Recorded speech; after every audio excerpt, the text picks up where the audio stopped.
আসসালামু আলাইকুম। আশা করছি আপনারা সবাই অনেক ভালো আছেন এবং সুস্থ আছেন। এখন যে ফোনটি দেখতে পাচ্ছেন এটি হচ্ছে Vivo V23E। Vivo V23 কিছুদিন আগেই লঞ্চ করা হয়েছে, আমরা সেটা রিভিউ অলরেডি করেছি।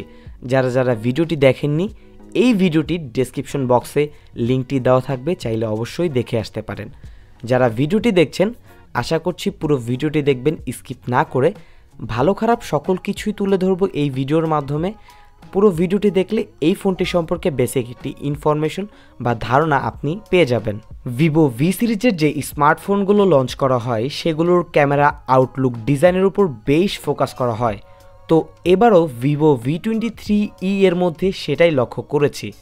সো ভিউয়ার্স, চলুন এই ডিভাইসটির মধ্যে কি কনফিগারেশন থাকছে এটা সম্পর্কে বেসিক ধারণা থাকবে। সো ফিরে আসছি ইন্ট্রোর পর।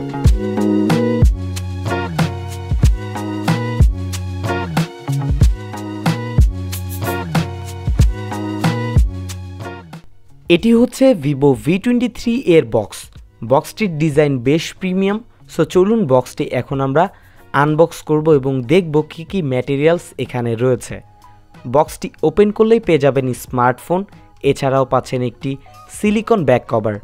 পরামর্শ থাকবে আপনার এই ফোনটি যে কোনো স্ক্র্যাচ থেকে বাঁচাতে অবশ্যই ব্যাক কভারটি ইউজ করবেন। পাচ্ছেন একটি ইউজার ম্যানুয়াল গাইড, রয়েছে সিম ইজেক্টর পিন, একটি টাইপ সি ডাটা কেবল এবং পেয়ে যাচ্ছেন 44 ওয়াটের চার্জিং অ্যাডাপ্টার এবং সর্বশেষ রয়েছে একটি ডঙ্গল। সো ভিউয়ার্স, এই ছিল এই ডিভাইসটির বক্স কন্টেন্ট। এই স্মার্টফোনটির প্রাইস হচ্ছে 27,990 টাকা। তবে যারা এর থেকেও কম প্রাইসে এই স্মার্টফোনটি পারচেস করতে চাচ্ছেন তারা চাইলে যোগাযোগ করতে পারেন বিসমিল্লাহ ভিভো পয়েন্টে। সেখানে বেশ কিছুটা ডিসকাউন্ট আপনাদেরকে করা হবে, এছাড়াও থাকবে বেশ কিছু গিফট। সো স্ক্রিনের সামনে যে নাম্বারটি রয়েছে চাইলে কল করে সকল ধরনের ইনফরমেশন জেনে নিতে পারেন। এই স্মার্টফোনটি আপনারা দুটি কালারে অ্যাভেলেবেলে পেয়ে যাবেন। আমাদের রিভিউ ইউনিটটি কালার হচ্ছে সানশাইন কস্ট। স্মার্টফোনটির আউটলুক বেশ প্রিমিয়াম। ব্যাক সাইডে এটি এজি ম্যাট গ্লাস ইউজ করা হয়েছে, এটির ফলে ফিঙ্গারপ্রিন্ট ক্যাচ করছিল না। তবে সাইডে যে বাম্পারটি আমরা পেয়ে যাচ্ছি সেটি হচ্ছে প্লাস্টিক ফ্রেমের। ওপরের দিকে থাকছে একটি ক্যামেরা বাম্প। এটির ডিজাইন আমার কাছে বেশ প্রিমিয়াম লেগেছে, দেখতে অনেকটা ফ্ল্যাগশিপ ক্যাটাগরি স্মার্টফোনের মতো। এছাড়াও এটির রাইট সাইডে রয়েছে ভলিউম লকার এবং পাওয়ার বাটন।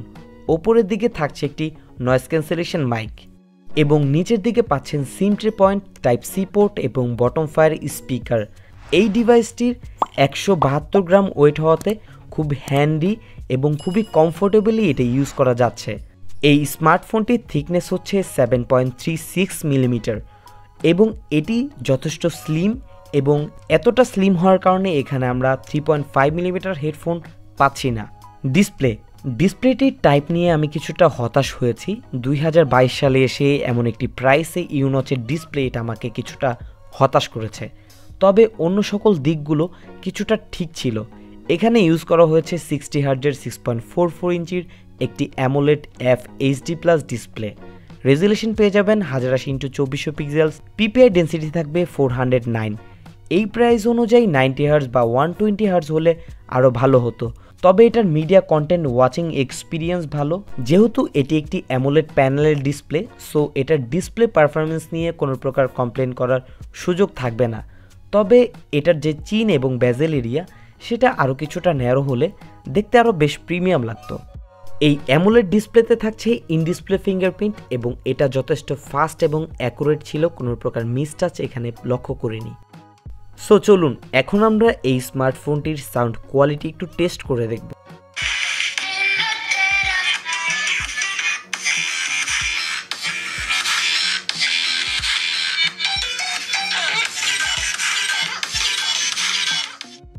এই স্মার্টফোনটির সাউন্ডে কোনো প্রকার স্টিরিও স্পিকার থাকছে না। এটিতে যে বটম ফায়ার স্পিকারটি ইউজ করা হয়েছে এটা যথেষ্ট লাউড ছিল এবং স্মুথ এবং ক্লিয়ার একটি সাউন্ড পাচ্ছিলাম। কথা বলবো এই স্মার্টফোনটির পারফরমেন্স সম্পর্কে। এই স্মার্টফোনটিতে ইউজ করা হয়েছে LPDDR4X এর 8GB র্যাম এবং এক্সটেন্ডেড র্যাম থাকছে 4GB এবং 4GB এক্সটেন্ডেড র্যাম হওয়াতে রিসেন্ট অ্যাপ ইউজিং এক্সপিরিয়েন্স আরও বেটার হবে। একত্রে বেশ কিছু অ্যাপ ইউজ করেছি, কোনো প্রকার প্রবলেম ফেস করিনি। ফোনটির মধ্যে ইন্টারনাল স্টোরেজ হিসেবে থাকবে 128GB আশা করছি এটা আপনার স্টোরেজের চাহিদা পূরণ করতে পারবে। পারফরমেন্স সেকশনের আরও একটি মূল বিষয় হচ্ছে ফোনটির প্রসেসর। এই স্মার্টফোনটিতে প্রসেসর থাকছে হিলিও G96। যেহেতু এটার প্রাইস 27,990 টাকা, সেখানে হিলিও G96 আমাকে কিছুটা হতাশ করেছে। এই প্রাইসে চাইলে 800U 5Gর মতো প্রসেসর কিন্তু ইউজ করতে পারতো। এখানে G96 এর যে পারফরমেন্স আমরা পেয়েছি, ওভারঅল এটা যথেষ্ট অপটিমাইজ একটি প্রসেসর, গেমিং এক্সপিরিয়েন্সেও ভালো রেজাল্ট করবে। যারা কম্পিটিটিভ খেলেন তাদের জন্য কিছুটা হতাশজনক, তবে যারা মোটামুটি ভালোই গেম খেলেন তারা অনায়াসে এটা দিয়ে আপনার ইউজিং এক্সপিরিয়েন্স ভালো পাবেন।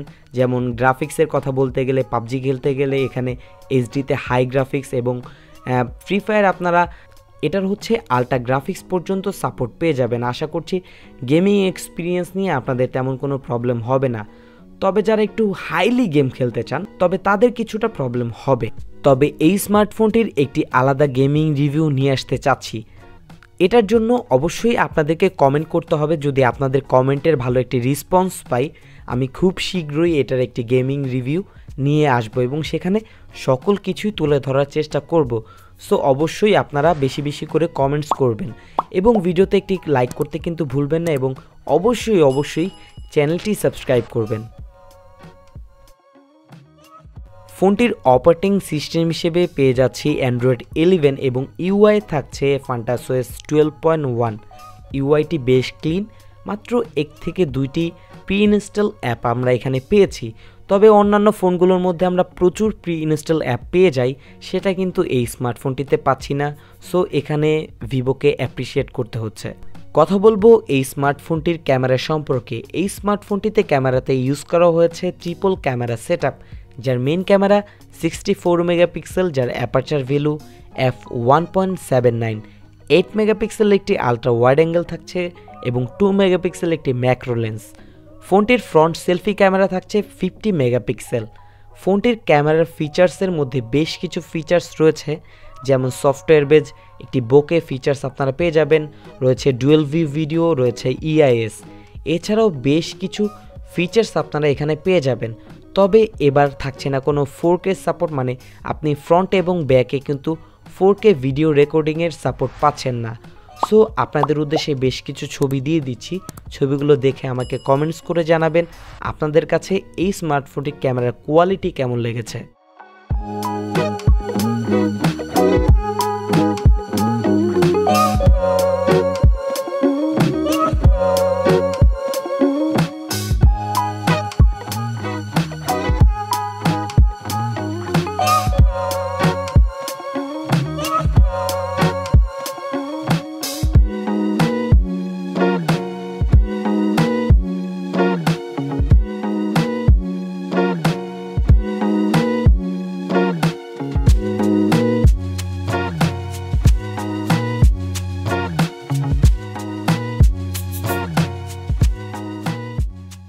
এই স্মার্টফোনটিতে ইউজ করা হয়েছে 4050 mAh ব্যাটারি। আশা করছি নর্মাল ইউজার যারা রয়েছেন তাদের একদিন পর্যন্ত ব্যাকআপ দিতে সক্ষম হবে এই স্মার্টফোনটি। তবে যারা গেমার রয়েছেন তাদের দিনে 2 বার পর্যন্ত চার্জ দেওয়ার প্রয়োজন হতে পারে। এছাড়াও যেহেতু ফোনটিতে 44 ওয়াটের ফ্লাশ চার্জার ইউজ করা হয়েছে, সেখান থেকে কিন্তু আপনি 30 মিনিটে 69% পর্যন্ত চার্জ দিতে পারবেন এবং এটা কিন্তু যথেষ্ট ফাস্ট চার্জ হয়। সো এই ফাস্ট চার্জিংয়ের ফ্যাসিলিটিস কিন্তু এই ফোনটির মধ্যে থাকছে। ওভারঅল এই স্মার্টফোনটি যে প্রাইসে লঞ্চ করা হয়েছে সেই প্রাইস অনুযায়ী এটার যে স্পেসিফিকেশন সেটা আরও কিছুটা বেটার হতে পারত, তবে বেশ কিছু ভালো দিকও রয়েছে। প্রথমেই আমরা দেখব যে এটা কি কি দিক আমাদেরকে ডিসঅ্যাপয়েন্টেড করেছে। যেমন এটার ডিসপ্লে, বর্তমানে 2022 সালে এসে ইউনচের ডিসপ্লে আমাকে কিছুটা হতাশ করেছে এবং আপনাদের কেমন লেগেছে অবশ্যই কমেন্টস করে জানাবেন। এই স্মার্টফোনটিতে থাকছে না কোনো স্টিরিও স্পিকার এবং এবার ভিডিও রেকর্ডিংয়ে কোনো 4K সাপোর্ট পাচ্ছি না এবং প্রসেসরটাও কিছুটা ডাউনগ্রেডেড লেগেছে প্রাইস অনুযায়ী। তবে G96 যথেষ্ট অপটিমাইজ প্রসেসর, তবে বেশ কিছু ভালো দিকও এখানে পেয়ে যাবেন এবং সেখানে রয়েছে এই স্মার্টফোনটির ডিজাইন এক কথায় অসাধারণ। ভিভো বরাবরই V সিরিজের যে স্মার্টফোনগুলো রয়েছে সেগুলোর ডিজাইন অসাধারণ করে থাকে এবং ফোনটিতে রয়েছে 8GB র্যাম এবং 4GB এক্সটেন্ডেড র্যাম এবং 44 ওয়াটের মতো ফ্ল্যাশ চার্জার ইউজ করা হয়েছে। সো আশা করছি এটার ওভারঅল যে পারফরমেন্স সেটা মোটামুটি ঠিক আছে। তবে আপনাদের কাছে কেমন লেগেছে আপনারা চাইলে আমাকে কমেন্টস করে জানাতে পারেন। সো আশা করছি যারা ভিডিওটি দেখেছেন পুরো ফোনটি সম্পর্কে ভালো একটি বেসিক ধারণা জেনে ফেলেছেন। যদি ভিডিওটি ভালো লাগে ভিডিওতে লাইক করতে ভুলবেন না, চ্যানেলটি সাবস্ক্রাইব করতে ভুলবেন না।